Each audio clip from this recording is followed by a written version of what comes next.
नमस्कार, मैं विवेकानंद सिंह एक बार फिर से लेकर आया हूं आपके बीच मैथ्स ट्रिक। आज का टॉपिक है अनुपात समानुपात। यहां पर इस तरह का प्रश्न आता है 3:5 समानुपात 21 अनुपात, ये क्वेश्चन मार्क है, इस जगह पर क्या आएगा? इसके लिए एक फॉर्मूला है। यदि इस तरह का प्रश्न है A अनुपात B और समानुपात C अनुपात D, तो इसका फॉर्मूला क्या होता है? किनारे वाले दोनों का गुणनफल A मल्टीप्लाई D बराबर हो जाता है बीच वाले दोनों के गुणनफल के B मल्टीप्लाई C। तो इस आधार पर हम क्या देखेंगे, इस क्वेश्चन का देखेंगे 3 गुना क्वेश्चन मार्क बराबर 5 गुना 21। तो क्वेश्चन मार्क बराबर क्या हो गया? 5 गुना 21 बटा 3 से कट गया ये 7 बार में। तो क्वेश्चन मार्क की जगह पे क्या आया हमारा? 5 × 35। यहाँ पर क्या उत्तर हमारा आ गया? 35। उसी तरह हम अगला क्वेश्चन करेंगे। हम हमारा यहाँ पर क्या है? 8:25 समानुपात 56 अनुपात x। अब x की जगह पे क्या आएगा?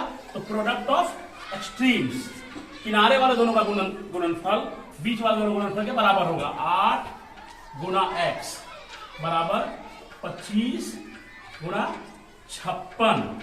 तो x बराबर क्या होगा? 25 गुना 56 बटे 8। 8 से घटा देंगे 56 को 7 बार में, तो x बराबर 25 गुना 7 175। x की जगह पे क्या आ गया? 175। ये आंसर हो गया। उसी तरह ये तो हो गया दोनों किनारे वाले दोनों का था। लेकिन अगर किसी दूसरे जगह पे भी रहता है ब्लैंक, जैसे यहां पर x है, दूसरे नंबर पे है, तो उस स्थिति में भी हम वही फॉर्मूला लागू करेंगे। 5 गुना 24 बराबर x गुना 15। अब x निकाला, 15 को इस तरफ ले आएंगे, तो 5 गुना 24 है। 5 गुना 24 बटे 15 बराबर x। 5 से कट गया ये 3 बार में, 3 से कट गया ये 8 बार में, तो x बराबर क्या आ गया? 8। यहां पर इसका आंसर क्या आएगा? 8। इसी कड़ी में हम अगला क्वेश्चन, इस तरह का भी क्वेश्चन आता है कि 17:19 के प्रत्येक पद में क्या घटाया जाए कि अनुपात 5:7 हो जाए। इस क्रम में हम क्या करेंगे कि मान लेंगे उसको कि x जोड़ा जाए, घटाया जा रहा है, x घटाया जा रहा है उसमें, तब दोनों पदों में, तो उसका अनुपात ये आ रहा है। इसके तब हम क्या करेंगे? 17 घटाओ x और 19 घटाओ x बराबर 5/7। इस तरह से करके फिर हम इसको सॉल्व करेंगे। अब 7 से गुना करेंगे, 77 कितना होता है? 119 माइनस, इस तरह से मल्टीप्लाई हम कर रहे हैं इसको इससे, तो -7x बराबर, इसको इससे मल्टीप्लाई करेंगे, 19 बचे 95 माइनस 5x। अब इसको सॉल्व करेंगे, सब x वाले को इस तरफ लाएंगे, -7x और -5x इस तरफ आ जाएगा, तो +5x बराबर 95, और इधर से 119 इस तरफ गया तो -119। तो दोनों सॉल्व किया तो क्या आया? -2x बराबर कितना हो जाएगा? इधर 24। तो x बराबर -24 होगा, -24 बटे -2, x बराबर 12। मतलब कि दोनों में 12 यदि घटाते हैं तो इसका अनुपात 5:7 हो जाएगा। प्रश्न में आप देखिए कि इसमें 3:5 के प्रत्येक पद में क्या जोड़ दें कि अनुपात 2:3 हो जाए। उसी तरह पिछले प्रश्न के भांति हम इसमें भी मानेंगे कि हम x दोनों में जोड़ना है, तो 3 में भी x जोड़ दिए और 5 में भी x जोड़ दिए, बराबर 2/3। क्रॉस इधर का इधर मल्टीप्लाई, 3 3 जा 9 + 3x बराबर, इसको मल्टीप्लाई करेंगे 5 गुना 10 और 2x। x वाले को इस तरफ ले आएंगे, 3x माइनस 2x = 10 इधर था, ये 9 उस तरफ ले जाएंगे, 9। इसका मतलब x = 1। मतलब 3 और 5 के अनुपात में अगर एक दोनों पदों में जोड़ दिया जाए तो अनुपात 2:3 हो जाएगा। हम इसको चेक कर देते हैं। 3:5 है, ये दोनों में 1 जोड़ देते हैं, तो कितना हो जाएगा 4/6, सॉल्व करने के बाद 2/3 आ गया ये आंसर 2:3। इसी में अगले तरह का सवाल, यदि 3 संख्याओं में 10:15:24 का अनुपात है, तीनों संख्याओं का 98 है, तो संख्याएं क्या होंगी। मतलब कि 3 संख्याएं हैं, तीनों का अनुपात आपस में दिया हुआ है और तीनों का योग दिया हुआ है, तो संख्याएं निकालना है। एकदम आसान है। तीनों को सबसे पहले हम जोड़ देंगे। 10 जोड़ 15 जोड़ 24 कितना होगा 49। ठीक, तो पहली संख्या क्या है,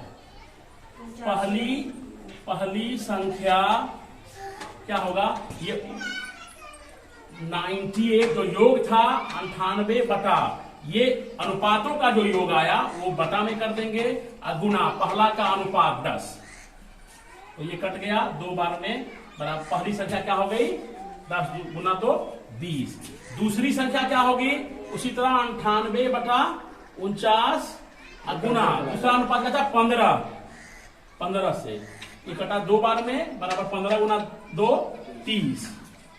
तीसरी संख्या क्या होगी, ये 24 है उसका अनुपात, तो वही 98 बटा 49 गुना 24 बराबर 2 बार में कटा 48। यही 3 नंबर हुआ 20, 30 और 48। तीनों को जोड़ कर देखिए 98 आएगा। समानुपात की कड़ी में अगला ट्रिक, इस तरह का सवाल भी आता है कि यदि x और y का अनुपात 2:3 है और y अनुपात z का अनुपात 2:1 है, तो x अनुपात y अनुपात z का अनुपात क्या होगा। कहने का मतलब x और y का अपना अनुपात दिया हुआ है, y और z का अनुपात दिया हुआ है, तो तीनों x, y और z का आपस में क्या अनुपात होगा। उसके लिए हमारा फॉर्मूला होता है x अनुपात y इक्वल टू, अगर a अनुपात b है, y अनुपात z बराबर m अनुपात n है, तो उस कंडीशन में क्या करते हैं x y z निकालने का अनुपात आपस में पहले क्या करते हैं a को m से गुना करके अनुपात, फिर b को m से गुना कर देते हैं और फिर b को n से गुना कर देते हैं, तो आ जाता है। सबसे पहले क्या करेंगे a को m से गुना करेंगे, x का अनुपात हो गया ये, फिर b को m से तो y हो गया और b को n से हो गया तो z का अनुपात निकल गया। उसी तरह हम लिखेंगे 2:3 और यहाँ 2:1। ठीक है, अब करना क्या है x y z, x अनुपात y अनुपात z के लिए क्या आएगा, सबसे पहले इन दोनों को मल्टीप्लाई करेंगे, 2 गुना 2 4। ठीक, अब फिर इसको करेंगे 2 किया 6, अब फिर इसको इसे 3 एकम 3, तो x y z का अनुपात 4:6:3 होगा। उसी कड़ी में अगला क्वेश्चन देखेंगे। यदि अब पहले हमने देखा कि 2 दिया हुआ था, 2 का अनुपात था, यहाँ 3 है, p q r का अनुपात दिया हुआ है 2:5:15 और r अनुपात s 2:3 है, तो p q r s मतलब चारों का निकालना है हमको। तो ऐसी स्थिति में क्या करेंगे, तो यहाँ देखिए फॉर्मूला मैंने लिखा है पहले से ही, p q r का अनुपात a अनुपात b अनुपात c यदि है और r अनुपात s का अनुपात m अनुपात n है, तो p q r s का अनुपात क्या होगा am अनुपात bm अनुपात cm अनुपात cn, am bm cm और cn। इसी फॉर्मूला से हम निकालेंगे। अब हम p अनुपात q अनुपात r अनुपात s कैसे निकलेगा, पहले क्या है am a ये हो गया, m ये हो गया, हम इसको लिख लेते हैं पहले से 2:5:15 और इसमें है 2:3। तो am क्या हो गया, सबसे पहले हम क्या किसको गुना करेंगे, इन दोनों को गुना करेंगे, फिर इसको करेंगे, फिर इसको करेंगे और लास्ट में इसको करेंगे। 2 दूना 4 अनुपात 5 गुना 2 10 अनुपात 15 गुना 2 30 अनुपात 15 गुना 3 45। ये 4:10:30:45 होगा इसका आंसर। कहने का मतलब ये पहले वाले को पहले वाले से, दूसरे को पहले से, तीसरे को पहले से और तीसरे को फिर दूसरे से गुना करके लिख देते हैं, तो ये आपस में सबका अनुपात निकल जाएगा।